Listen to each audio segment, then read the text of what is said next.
Testing one, two. Testing one, two. Testing one, two.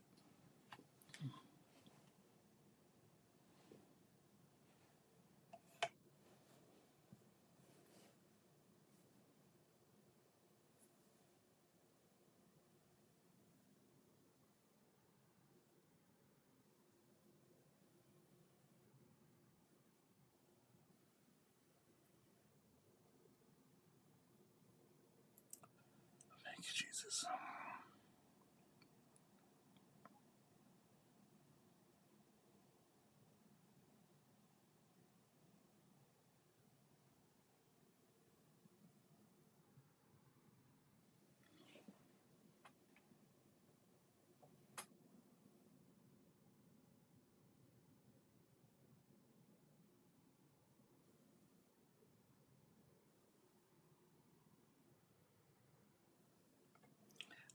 Hello, family and friends. What's happening? Welcome to another edition of Kirby and Friends. Today, hey, we talk about ceremony and how hard can it be? Um, Difficult. It can be very difficult. And listen, if you're anything like me, you may have suffered from severe anxiety when it comes to performing and providing ceremony service at these weddings. And I know I went through it. And it was my endeavor to try to make it as easy, less stressful on me as I could. I was constantly worried about microphones cutting out, speakers, distance, and echoes, and all this other stuff that went along with providing the ceremony, including the timing and people marching down and just getting everything nailed down absolutely correct. And I hope to share that with you. So we'll get right into it. Okay. So um, first thing is ceremony should be simple, okay, and easy. Three songs, done. All right. If you're a bride and you're listening to and you're watching the channel, um, no theatrics, no extended um, bridal parties, with multiple songs. Three songs: your processional song, which is the song that everybody will march down to, and then there's the bride's march, which is what our bride will march down to, and then there's the recessional, which happens after the officiant has announced you as man and wife. There is a recessional song. Three songs, simple, easy. Remember, it is all about the vows. It's all about the vows. People want to hear what you got to say. That's what everybody is there for. They want to hear you proclaim your love to your special mate. And that's what's going to wow them. That's what's going to make the tears fall. That is what everybody, mom and dad and grandparents, have been waiting on all of your life. So if you're a bride, that's the most important thing. Okay. Not all the theatrics, special songs for everybody. Three songs. Make it very simple. The more parts you will add, um, the more um, opportunity you have for errors. All right, which we want to completely avoid. Okay, so number one, ceremony should be simple and easy. Three songs and we're out. Number two, um, for our DJs, you should know your gear. Know its limitations, know its restrictions, and this was a big one for me, not knowing my gear. Some microphones will only give you 25 feet. Some speakers are not going to give you are not going to perform at the distance that you're going to need. As you can see, this is a pretty big wedding ceremony, um, and it's significant, right? It's a lot of space that you got to cover, and some of those small compact speakers just won't give you the distance that you're going to need. So um, it's important that you know the limitations of your gear? What frequencies can you get? What's the distance of your microphone? I remembered having a microphone that was not of the best quality, I'll admit, and it was only good for 25 feet, and I was trying to stretch it to 26. And when I got to 26 or beyond, that's when I got cutouts and static and all kind of stuff. And needless to say, the ceremonies back then did not go well, but I learned a lot. Okay, and we'll go over that, and you'll see how far, of course, I've come, and I'll share some of my tools of the trade now in just a few minutes. But first, we want to go to number three, and number three, um, venues and um, venues and ceremonies, they defy how people relate to sound. Um, quite often, as DJs, we are asked to be heard and not seen. And we're going to talk about this some more, but it's important that you know um, the venues are not concerned about sound. Well, I'm not going to say all the venues. There are quite a few venues that know how to do this and know how to do it correctly. They have installed their own speaker system. They have multiple uh, speakers placed throughout the ceremony site, so the sound is equally distributed. The sound is coming from in front of you rather than in back of you, or the sound is placed on the sides. The speakers are hidden in bushes or something, or above the audience on poles, so it's coming directly down and in front of them. So some venues have gotten it just right and perfectly. They've installed their own microphone wireless system, so they know the frequencies of that area, and so they're familiar with it, and they can lock in on that frequency and without or with very little interference. But these are challenges as DJs that we face every week on the fly, and so we have to be able to resolve it. But it's important that both our brides and DJs know that uh, the venues, they're not they they're set up to defy how we relate to it, which basically again means that the sound should be coming in front of you, not in back of you. Number four, outdoor events present challenges beyond our control. Again, this was a point of anxiety for me when I did not know. This is really about controlling, not worrying about what you can't control. Listen, there are going to be times when there's airplanes flying over, there's dogs barking, there's chirps, birds chirping, and there's all types of outside interference that we cannot control. There's trains, there's boats. I did a ceremony once where there was a boat race going up and down the little river they had there, and you couldn't hear anything. Okay, but here's the thing. For our DJs, listen, if the ceremony, if the venue isn't worrying about it, and unfortunately, some of the venues have not informed their bride and groom of such interference, that that there may be boat races happening on that river or canal or lake, or that there's of course, if you have the ocean has some noise. They don't talk about the trains and the boats and the cars and the horns, and of course inner cities, and there are people flying drones. Uh, Somebody might turn on a machine or anything that might disturb your frequency at these ceremonies. Again, drones, and someone might turn on a machine that generates a frequency that your microphone is on, and they're outside of our control. For the most part. So we do what we can um, to minimize these challenges. Okay, and that's all that we can do when it comes to many of these outdoor ceremonies. And as much as we want to advise our brides So, Bryce, if you're listening, yes, we would all like to give you this information, but quite frankly, no bride wants to hear anything about challenges on this special day.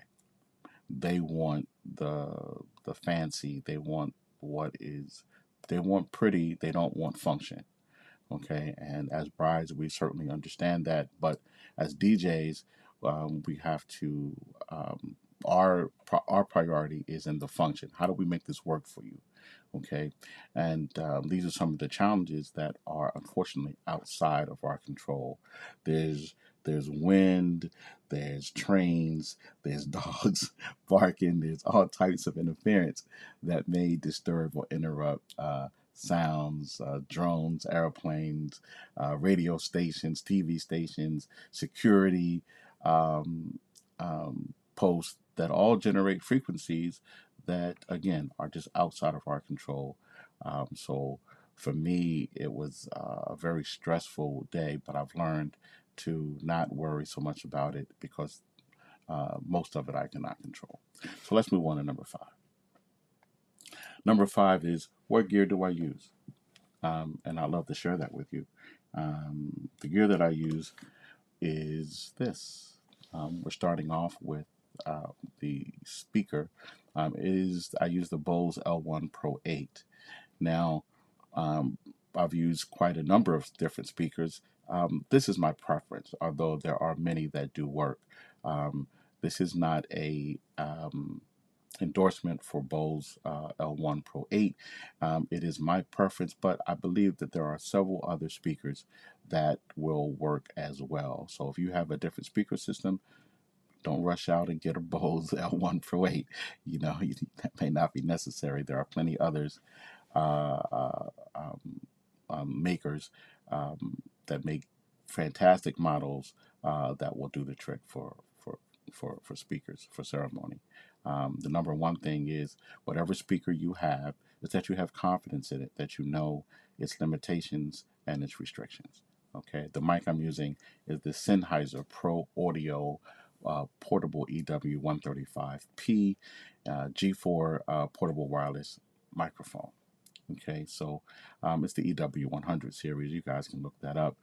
For the mixer, I use an iPad Mini with the DJ app. I'm sure you guys are familiar. And then for battery, I am using the Jackery Explorer 500. Um, the Jackery Explorer 500 is really clutch for me. Um, I mean, after about 2 hours of use, I'm only down to like 88%. After about an hour of use, I'm down to like 92%. So the ceremony, if the ceremony starts at 5, I typically start ceremony music at 4:30, and it'll run till, man, this thing will run for hours.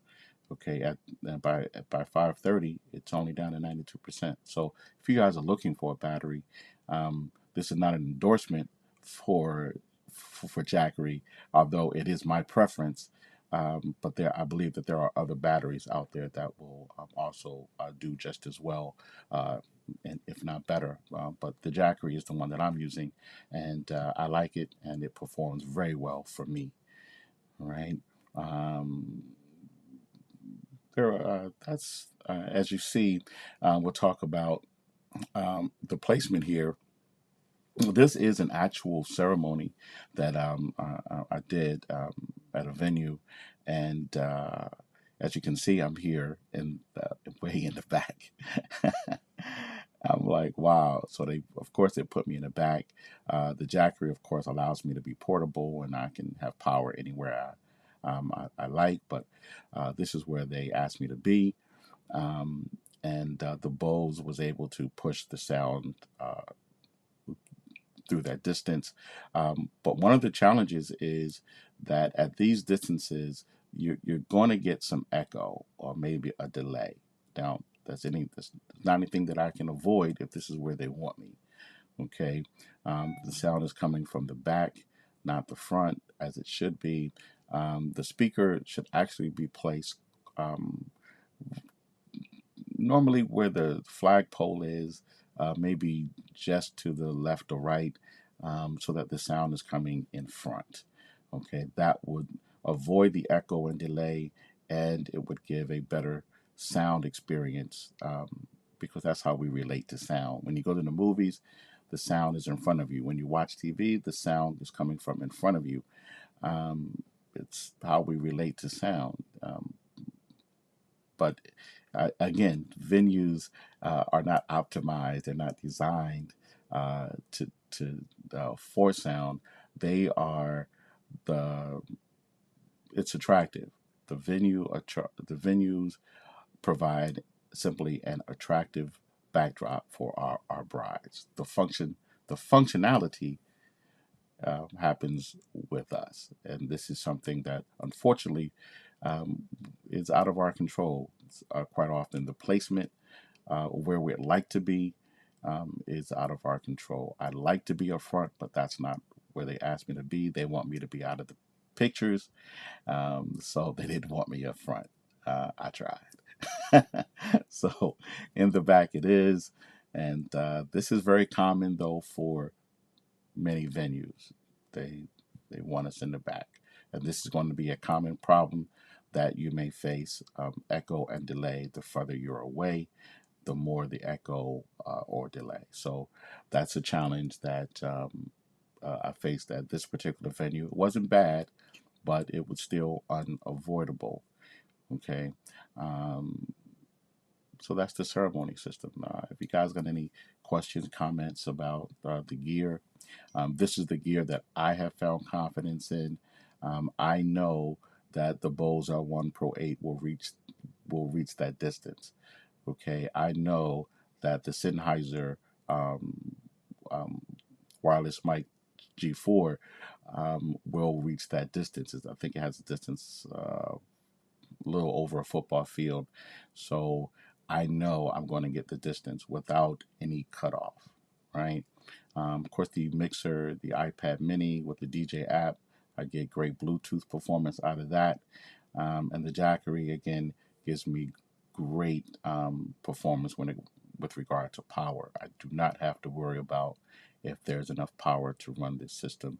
It's all battery operated, and it allows me the flexibility in some cases to be where I want to be, and um, I don't have to worry about the battery depleting before it's time. So if you guys are looking at batteries or microphones or speakers, you certainly to choose whatever venue you like, choose whatever retail merchant you like to seek those things out, and as well as other choices as well. All right, so that's the gear that I use. And hope you guys got a little bit of something out of um, how I do ceremonies. Mostly getting over the anxiety of it all. The ceremony is maybe the most important part, or maybe the most important part to get right at our weddings. And it can be. I mean, for me, it was very stressful in the early years of DJing when I did not know much of this stuff. I went out and just got a microphone and said, "Here." Of course, I should add that whenever possible with these ceremonies, I do try to use a wired mic, okay, to take out any possibility of any interference at all. But again, um, sometimes 100 feet of wire is just not enough. Okay. I'm at greater distances than that, as the case here, and I was not able to run a wire um, from the flagpole all the way up to my speaker. So um, a wireless mic had has become necessary, and I chose the Sennheiser G4. It's battery operated as well, so that again for complete portability. Thank you for joining me for Caribbean Friends. I hope to see you guys again. Come on back. I'll be glad to answer any questions you might have about doing ceremonies, and tell me about some of your experiences as well. Are there any tools that I'm missing that could reduce my anxiety? Although it's minimal now, but it's always still there. And again, are there any tools maybe I can add to my ceremony rig that might help me out? So I look forward to hearing from you guys. Hit me up in the comments. Any questions at all? So thank you. God bless you. We'll see you soon. Good day.